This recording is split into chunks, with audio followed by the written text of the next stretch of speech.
Hi అండి, అందరికీ నమస్తే. Welcome to political radio channel. ఇప్పుడు మనకి హాట్ టాపిక్ ఏంది అంటే రాజధాని అమరావతి.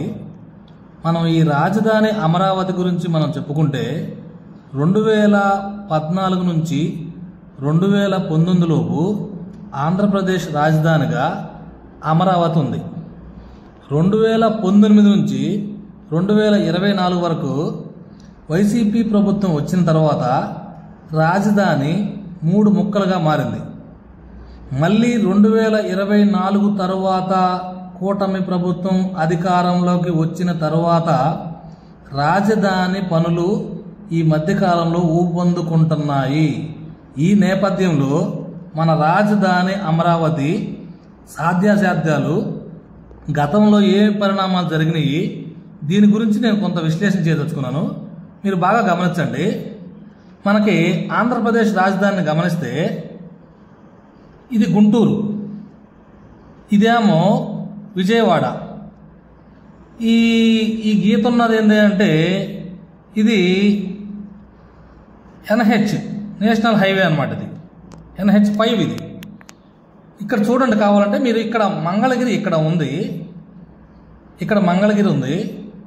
ఆ రోజు 2014లో చంద్రబాబు నాయుడు గారు రాజధానిని ఇక్కడ ఎందుకు పెట్టాడు, దాని వెనకాల ఉన్న దూరదృష్టి ఏంటిది, ఇక్కడ ఎందుకు పెట్టాల్సి వచ్చింది, 29 గ్రామాలు, దాని వెనకాల ఉన్న దూరదృష్టి ఏంటిది, ఇక్కడ ఎందుకు పెట్టలేదు వైసీపీ వాళ్ళు ఆరోపిస్తున్నట్టుగా అనేదాన్ని నేను వివరంగా చెప్తాను. ఒకసారి చూడండి.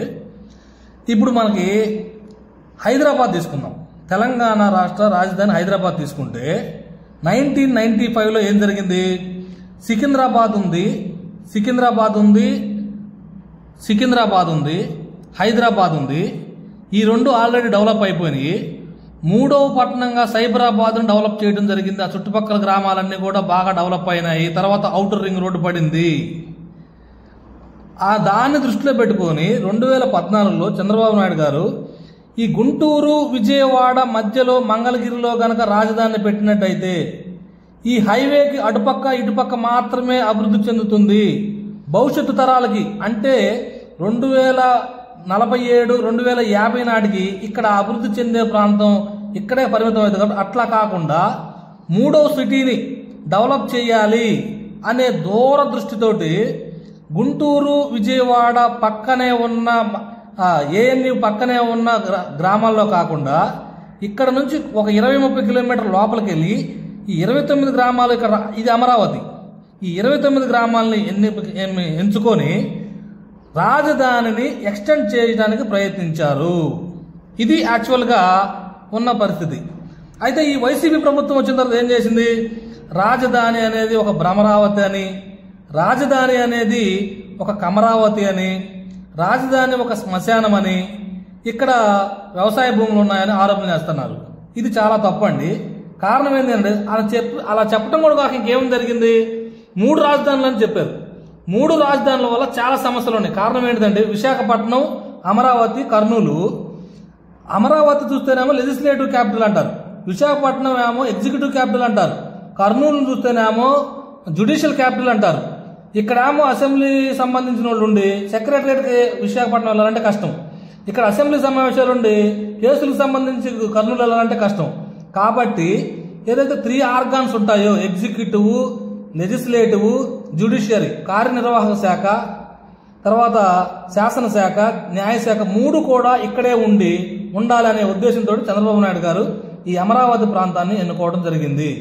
తర్వాత చూస్తే ఇలా కొంచెం దూరంగా పెట్టడం వల్ల సిటీ ఎక్స్టెండ్ అయ్యి ఇక్కడ రియల్ ఎస్టేట్ బాగా పెరుగుతుంది అనేది చంద్రబాబు నాయుడు గారు వాదన అనమాట. కాకపోతే దీన్ని వైసీపీ నాయకులు ఏమంటారంటే ఇక్కడ కేవలం కమ్మోళ్ళు మాత్రమే ఇక్కడ భూములు కొంటారు, ఇక్కడ కమరావతి అని అన్నారు. అది చాలా తప్పండి. 2019వ సంవత్సరంలో వైసీపీ ప్రభుత్వం వచ్చింది. మంగళగిరి ఎమ్మెల్యేగా ఆర్కే గారు ఉన్నారు. ఈయన కూడా ఈ చుట్టుపక్కల ప్రాంతాల్లో భూములు కొనాల్సింది మిగతా వాళ్ళు. సో ఒక కులం పేరుతోటి ఒక అమరావతి, ఒక ప్రపంచ స్థాయి రాజధానిని ఒక కులం పేరుతోటి దాన్ని చంపివేయడం అనేది కరెక్ట్ కాదు. సో ఇప్పుడున్న నేపథ్యంలో ఈ అమరావతిలో 56,000 కోట్ల రూపాయలతోటి అమరావతిని అభివృద్ధి చేస్తున్నారు కాబట్టి మీరు బాగా గమనించుకోండి.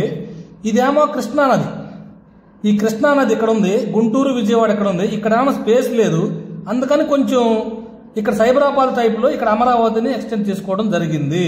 సో ప్రజలు దీన్ని గమనించండి. మాకు ఏ పార్టీలతో సంబంధం లేదు.